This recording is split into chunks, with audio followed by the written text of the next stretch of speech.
Hey,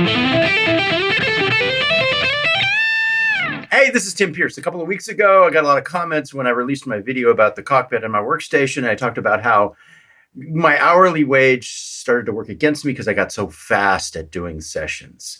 So here, I got so many comments. I'm going to talk about that. Also going to talk about this great new chair that I got that's kind of saved my back. And also a little film about the vault that's downstairs. You guys asked about that. So I kind of show it in all its humble glory. Click the link below to take the free trial in the online masterclass. A lot of people were very helpful when I mentioned that I started working so fast at one point that I actually lost money because I was charging by the hour and I got stuff done so fast. This was about 5 years ago. It triggered a lot of people, and I understand why. It's pretty unfair, if you charge by the hour and you work too fast. And there were some great suggestions from great business people. In fact, everybody who weighed in on this was really, really great. About charging for a half day and then extra money for extra hours, charging a minimum fee. All kinds of great suggestions. The only problem is the music business has been in kind of a downward, I'll be nice about it, in kind of a downward slope.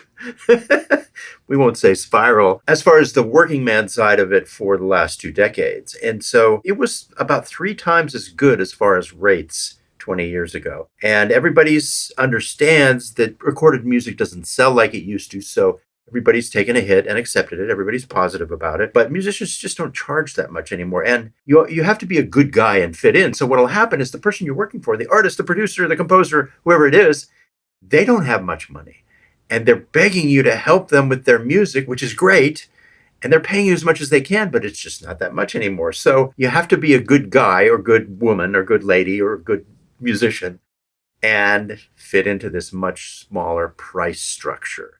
And generally people will get scared off if you charge too much up front or if you say it has to be this or it has to be that, because nobody ever knows how long it's going to take. So it was great. One guy said if you're an artist, you have to charge by the piece because one piece might take an hour, another piece might take 2 weeks. Well, a client with guitars, they can take advantage of that on the other end and stick you on a song forever. So it's a constant push and pull. The main thing is, though, music is not like other businesses. It's gotten really, really lean. And that's not a value judgment. It's just what happened. People are still highly motivated. They work really hard. They do well. But the money that's available is much smaller than it used to be.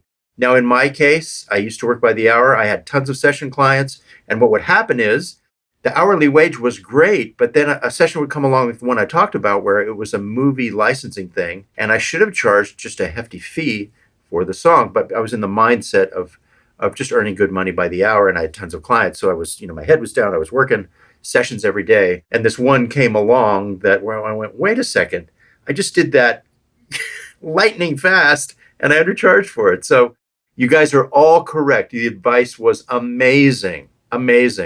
But this is a different world, and music is a leaner environment these days. Another question I had was about this chair. I just got it. I actually pinched a nerve a few months ago and realized I had to rework my workstation. And now it's all healed and it's much better. But part of the thing is I bought this amazing chair. It's from Relax the Back.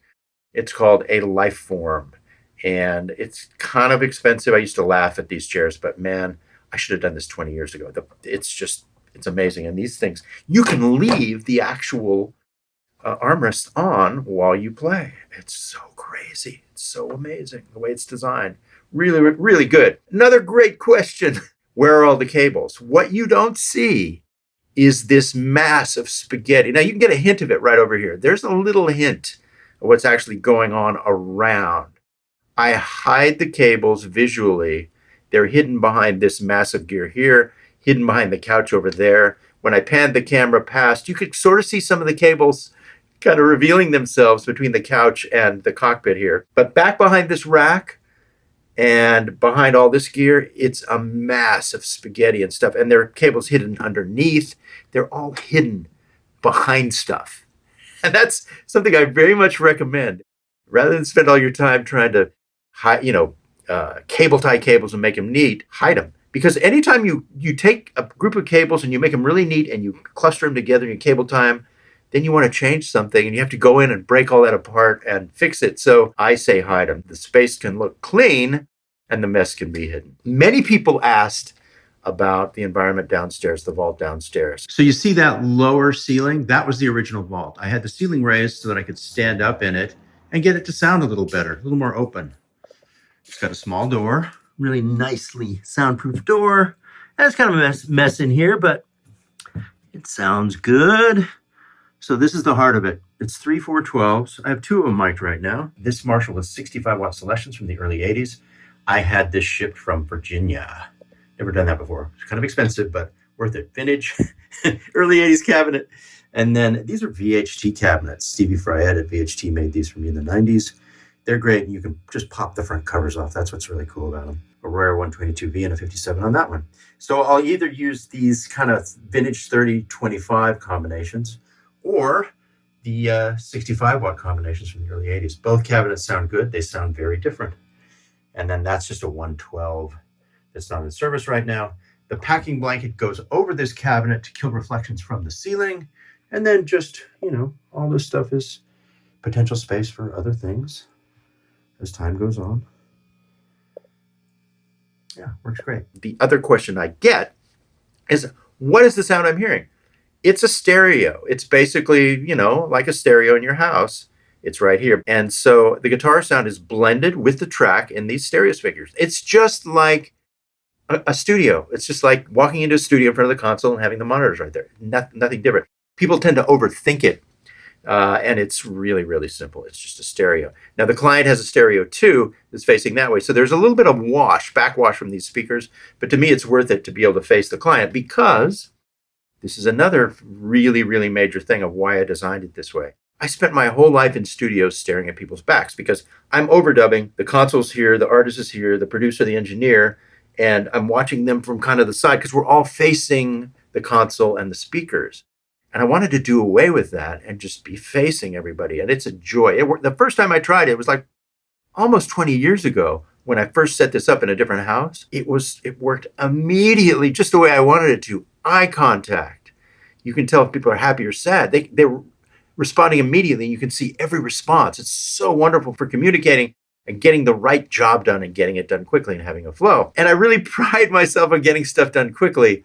And then you get into this rate thing. So all of the advice was just wonderful about being an artist and charging properly. And these days I do that, but that leads to another point. I spent the last 11 years creating my Masterclass. It's a subscription. People sign up by the month or by the year.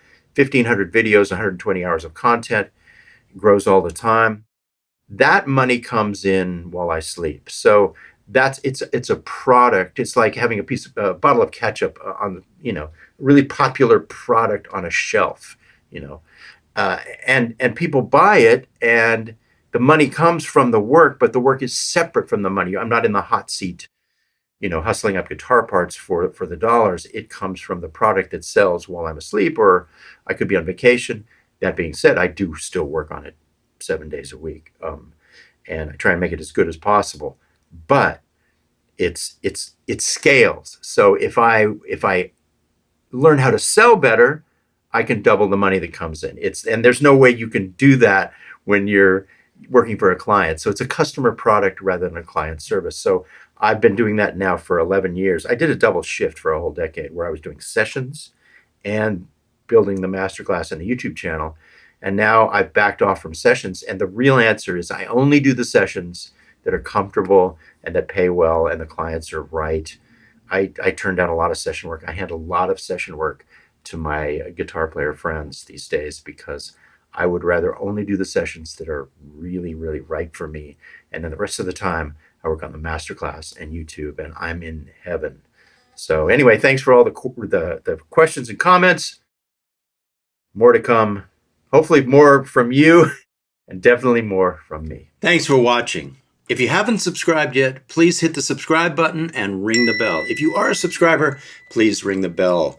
It lets us let you know every time a new video is released. You can also support us by clicking the link below for the online masterclass. As I always say, we're up to over 100 hours of lessons and content, over 1,000 videos. There's a 14-day free trial. Take your time, take a long look. We'd love to have you join us.